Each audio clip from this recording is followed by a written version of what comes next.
Bonjour à tous, c'est Madame Zamboto et on se retrouve pour ce cours de deuxième année de calcul et d'analyse des coûts dans lequel je vais aborder la méthode dite ABC, ABC venant de l'anglais et veut dire Activity Based Costing, with a very good accent, et en français ça veut dire la méthode des coûts à base d'activité.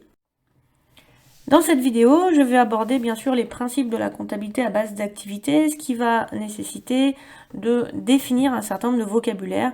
Tout comme dans la méthode des centres d'analyse, vous avez la notion de centre d'analyse, d'unité d'œuvre, de clé de répartition, et bien dans la méthode ABC, il y a un autre vocabulaire, mais le but c'est quand même le même, c'est de calculer les coûts des produits de l'entreprise. Donc première partie sur du vocabulaire, et puis ensuite sur la deuxième partie, on va voir les étapes qu'une entreprise doit suivre pour mettre en œuvre la méthode dans son entreprise.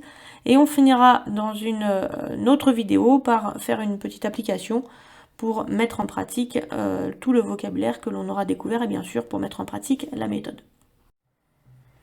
En guise d'introduction, je vous rappelle que le développement de la méthode dite ABC est né de la remise en cause de la méthode des centres d'analyse. Cette méthode des centres d'analyse, je vous rappelle, est une méthode des coûts complets qui permet donc de calculer les coûts des produits en additionnant des charges directes qu'on peut affecter directement au coût des produits et des charges indirectes qui nécessitent un calcul intermédiaire qui se fait dans un tableau de répartition des charges indirectes. Oui, mais dans la première vidéo de ce cours, je vous ai expliqué que concrètement, la méthode des centres d'analyse est née dans un contexte où il y avait beaucoup plus de charges directes que de charges indirectes, à peu près 70% de charges directes et 30% de charges indirectes. Et donc on a trouvé un système avec ce tableau des centres d'analyse qui était imparfait pour répartir les charges indirectes, et ça ne posait finalement pas tant de problèmes que ça à l'époque car il n'y avait pas tant de charges indirectes. Sauf qu'aujourd'hui, les entreprises ont de plus en plus de charges indirectes.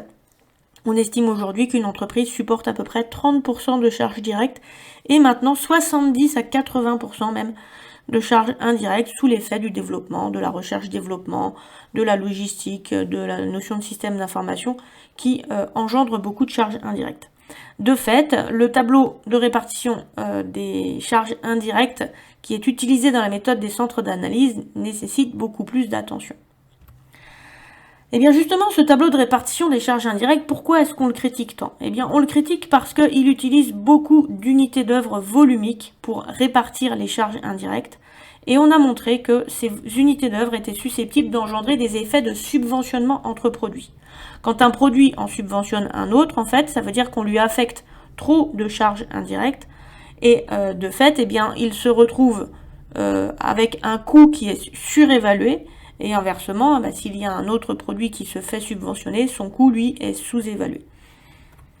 Par ailleurs, la répartition des charges indirectes dans les centres d'analyse est mesurée systématiquement pour chaque centre d'analyse par une unité d'œuvre unique, alors que les activités y sont rarement homogènes. J'ai fait l'illustration dans le chapitre précédent, notamment avec un centre expédition, un centre distribution. On ne fait pas que vendre ou on ne fait pas que acheter dans un centre approvisionnement, il y a beaucoup plus d'activités. Et donc c'est difficile de résumer la mesure de l'activité à une seule unité d'œuvre. Quelle est la conséquence? Eh bien la conséquence, c'est qu'avec la méthode des centres d'analyse, les coûts risquent d'être mal évalués.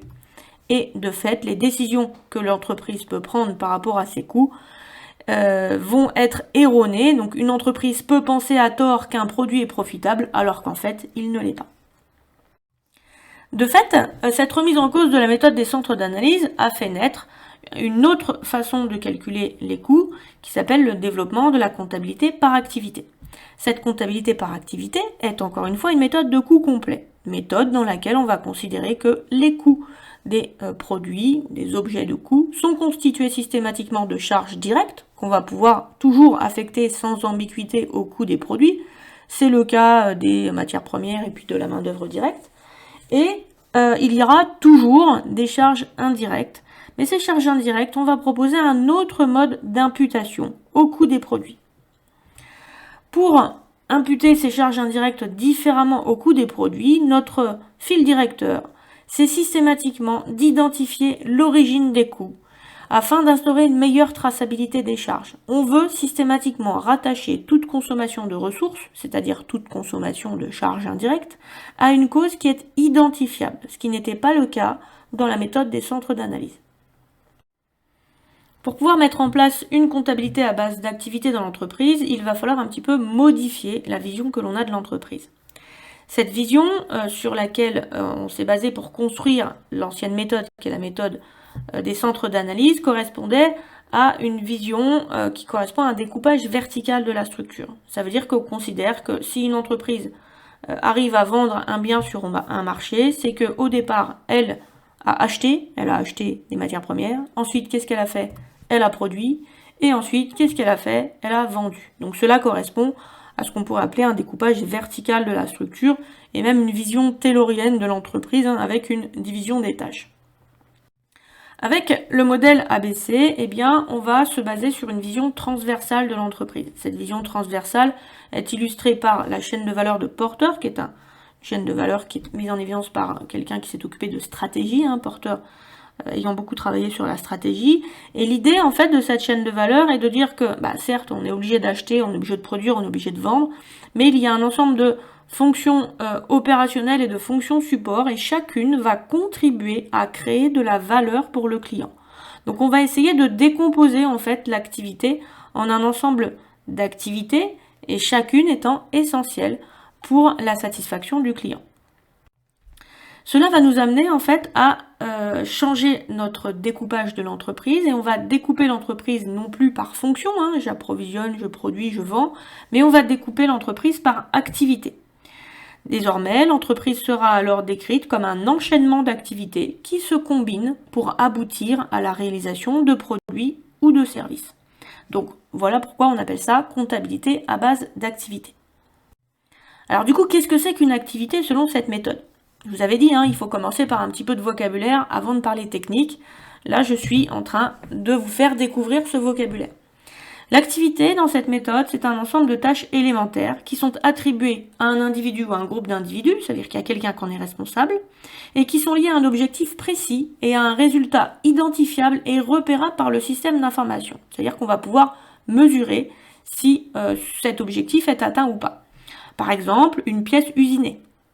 Vous allez me dire, mais c'est quoi une pièce usinée?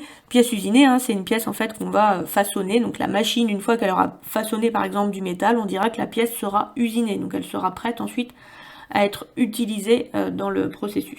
Une commande émise est également une activité. Prendre une commande, réceptionner une livraison, assembler des composants, élaborer le dossier d'un client ou régler une machine sont autant d'activités que l'on peut repérer. Par ailleurs, on définit la notion de processus qui correspond à un ensemble d'activités qui concourent à un but commun. Donc, l'analyse des processus va permettre en fait d'articuler, de mettre en évidence l'articulation des activités, et de voir quelle est la contribution de chaque activité à la création de valeur pour le client. Par exemple, si j'additionne, j'articule les activités de prise du commande de client, de réception des composants, d'usinage et de montage sur la ligne de fabrication et de mise à disposition des clients des produits finis, eh bien cela correspond au processus d'exécution d'une commande. Donc on voit bien ici que les activités, elles se combinent pour former un processus. Le modèle que l'on construit doit ensuite décrire les relations qui entourent ces activités sur la base de deux grands principes. Premier principe, on dit que les activités consomment des ressources. Ce sont donc les activités qui sont à l'origine des coûts. C'est parce qu'il y a des activités que l'on va consommer des ressources. Vous allez me dire, c'est quoi des ressources? Si on fait le parallèle avec la méthode des centres d'analyse, les ressources correspondent à des charges, et plus particulièrement celles qui nous intéressent, les charges indirectes. Par ailleurs, les produits consomment des activités, et ce n'est donc qu'indirectement, par l'intermédiaire des activités, que le coût des ressources sera incorporé au coût des produits ou des objets de coût que l'on souhaite calculer. Une fois que l'on aura identifié que les différentes activités qui consomment des ressources et les différents produits qui consomment des activités, eh bien on choisira ensuite pour chaque activité une unité de mesure de l'activité qu'on appellera un inducteur d'activité. Cet inducteur aura le même rôle que l'unité d'œuvre dans la méthode des centres d'analyse. Il va servir plutôt parce que c'est un inducteur, à imputer le coût de l'activité au produit. Imputer, à rajouter le coût de l'activité au produit. Donc ça va nous permettre de faire notre calcul de charge indirecte, tout simplement. Alors comment faire pour mettre en œuvre la méthode ABC dans une entreprise? Eh bien, dans une première étape, il convient d'identifier les activités réalisées par l'entreprise. En effet, il faut repérer toutes les activités qui concourent, ça veut dire qui contribuent à améliorer la valeur du produit ou du service, donc qui créent de la valeur finalement pour le client. Concrètement, ce repérage des activités va vous conduire à dresser une cartographie des activités de l'entreprise, qui constitue en fait un descriptif à peu près de ce que fait l'entreprise. Alors il faut faire attention, ces activités, on va les recenser comment? Eh bien, on va faire des entretiens avec le personnel, et le personnel va nous dire exactement ce qu'il fait au quotidien. Et donc, on va identifier leurs activités. Il faut faire attention parce qu'il ne faut pas confondre la notion d'activité et la notion de tâche, sinon on va avoir une cartographie des activités qui va être trop détaillée, et du coup, ça sera plus compliqué après pour mettre en place la méthode de calcul. Et inversement, il faut que ce descriptif ne soit pas trop général, afin que les activités restent homogènes, sinon on va avoir le même problème que dans la méthode des centres d'analyse. Illustrons cela avec un exemple. Vous vous rappelez, dans la méthode des centres d'analyse, on parlait du centre d'analyse approvisionnement. Et on disait, voilà, dans un centre approvisionnement, on achète. Eh bien, dans le centre approvisionnement, en fait, il y a des activités qui peuvent être recensées. Par exemple, le référencement des fournisseurs. C'est quoi le référencement des fournisseurs? Eh bien, c'est le fait d'avoir un fournisseur que vous allez qualifier, que vous allez mettre dans votre base de données. C'est celui que vous allez choisir. Sauf que choisir un fournisseur, ça se fait pas en 5 minutes. Des fois, il faut aller sur place pour vérifier comment ils produisent, il faut vérifier la qualité, il faut faire une comparaison des prix et des délais. Donc, ça peut prendre beaucoup plus de temps, notamment pour certaines matières qui peuvent être particulièrement rares. Par ailleurs, dans l'approvisionnement, on peut également intégrer la négociation de contrats d'approvisionnement. Ensuite, la passation de commandes. On a également une activité qui consiste à réceptionner les matières premières. Et puis une activité, pourquoi pas, de gestion des stocks de matières premières. De la même façon, dans un centre d'analyse avant qu'on pouvait appeler production, centre de travail, eh bien, on peut désormais dire que dans la production, il y a plusieurs activités. On va planifier la production, c'est-à-dire prévoir ce que chaque machine va produire à quel moment. Régler les machines, usiner les pièces, assembler les pièces, procéder à la finition et au contrôle, tester le fonctionnement du produit. Donc, au sein d'un centre d'analyse qui était parfois unique avant, eh bien, on va avoir beaucoup plus d'activités qui vont être identifiées. On peut identifier au sein du centre gestion du personnel, la gestion du fichier du personnel, la saisie des heures, l'établissement des feuilles de paye ou l'organisation de la formation du personnel. Et pour la comptabilité fournisseur, on peut dire que cette comptabilité gère le fichier fournisseur, enregistre les factures, règle les commandes. Vous avez vu, quasiment à chaque fois, pour identifier une activité, il y a un verbe d'action. Je planifie, je règle, j'établis, j'organise, j'enregistre. Le verbe d'action est un marqueur de l'activité, en fait. Ça veut dire qu'on fait vraiment quelque chose, qu'on a une action. Et c'est comme ça que vous allez pouvoir cartographier facilement votre entreprise. Une fois que vous aurez cartographié vos activités, eh bien, on a dit que les activités consommaient des ressources. Eh bien, on va donc rattacher chaque activité à un montant de ressources consommées. De façon plus simple, chaque activité consomme des charges indirectes. Quand vous aurez listé toutes les ressources consommées par toutes vos activités, eh bien, vous aurez la somme des charges indirectes, qui était la même somme que vous retrouviez dans la méthode des centres d'analyse. C'est juste que dans cette méthode, on va décider de les imputer différemment au coût.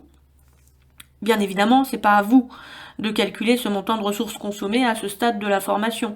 Là, je vous explique un petit peu comment on fait dans l'entreprise, mais on vous dira, en fait, dans les contextes que l'on vous donnera, quelles ressources ont été consommées par telle activité. C'est pas à vous de l'inventer.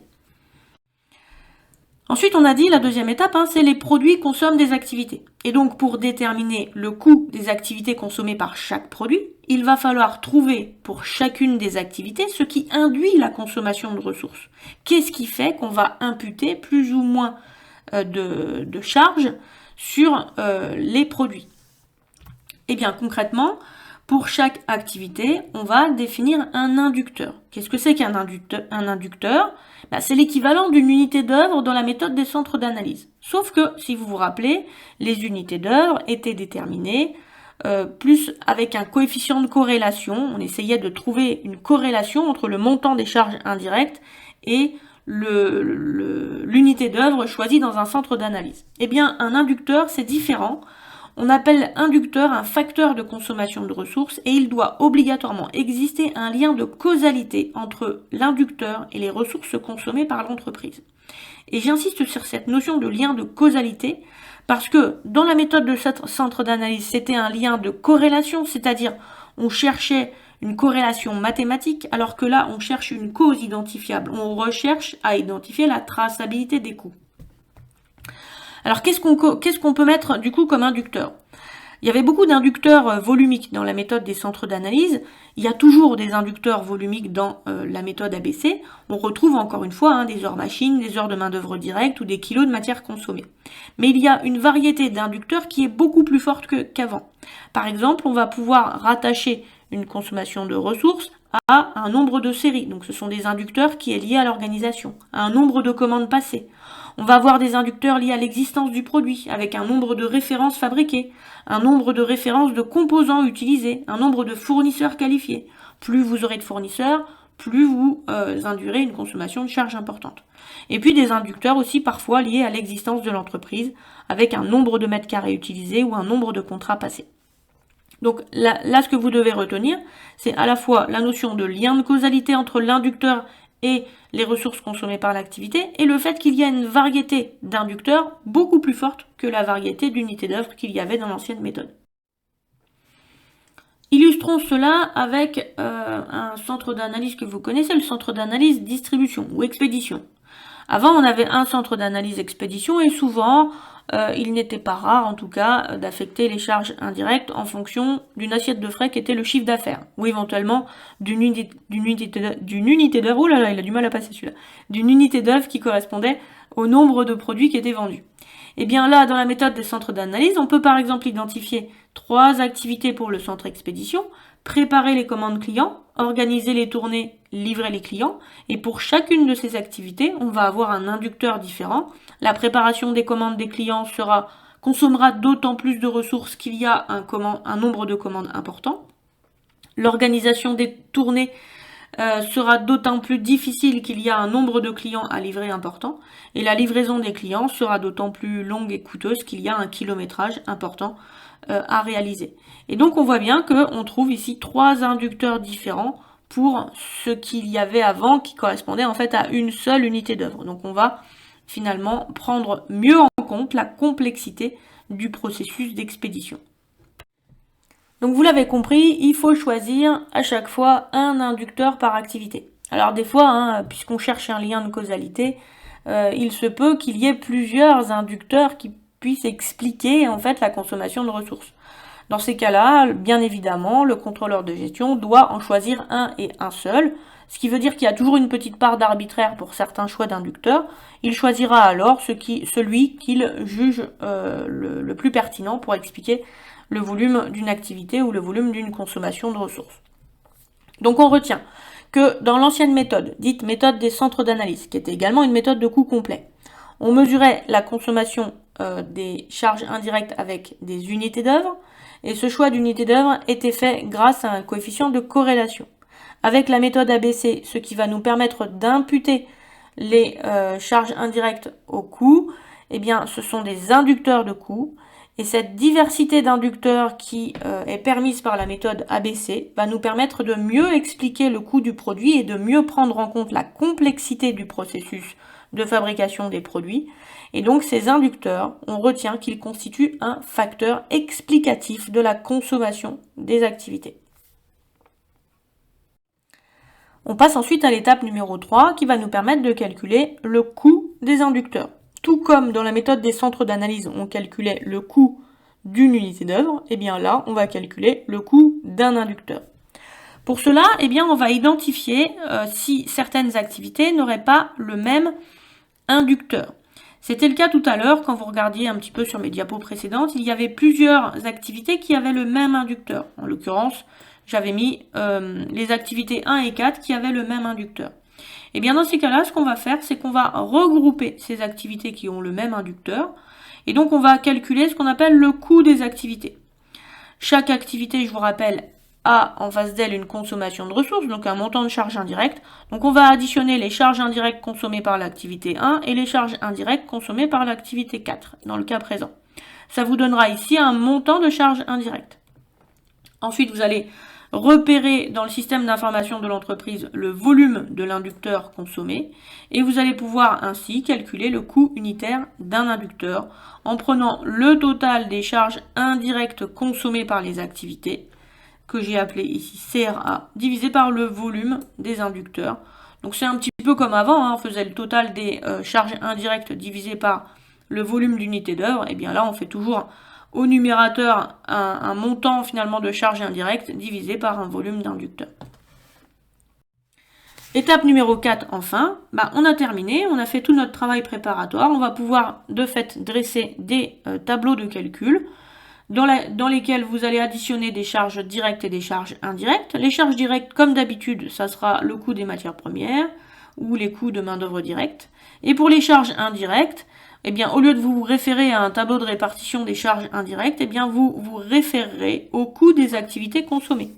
Et donc, vous allez identifier toutes les activités qui ont été consommées pour produire et vendre les produits. Et du coup, c'est le cas de le dire, le coût des activités consommées sera déterminé pour chaque produit en faisant volume d'inducteur multiplié par le coût unitaire de l'inducteur déterminé précédemment.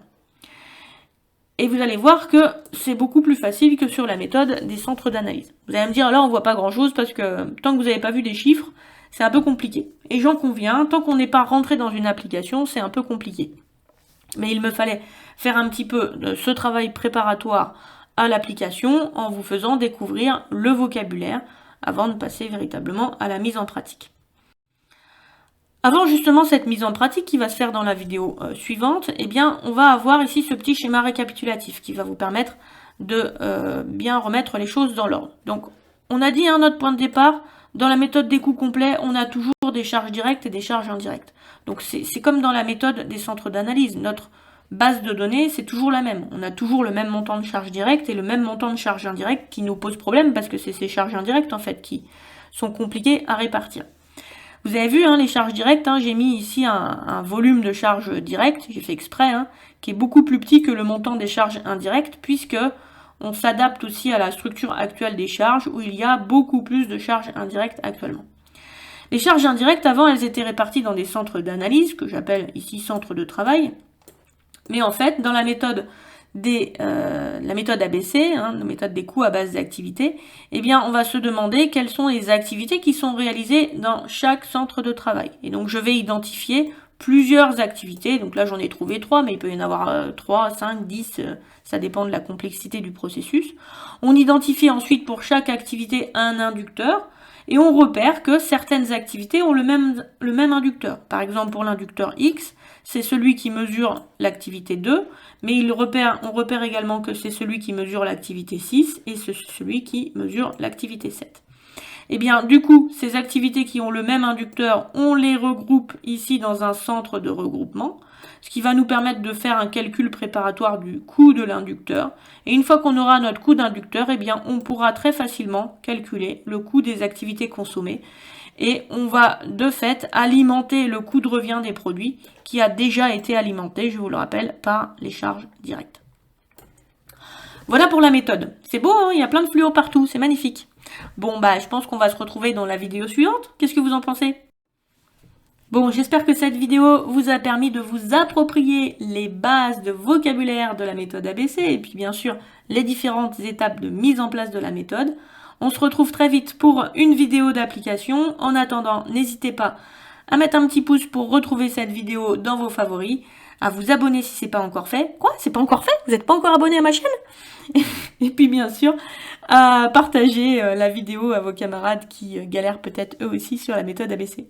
Et n'hésitez pas à chercher dans les playlists les vidéos sur d'autres thèmes, en fiscal, en compta, en analyse financière. Il y a tout ce qu'il faut sur Revised. À bientôt pour d'autres vidéos.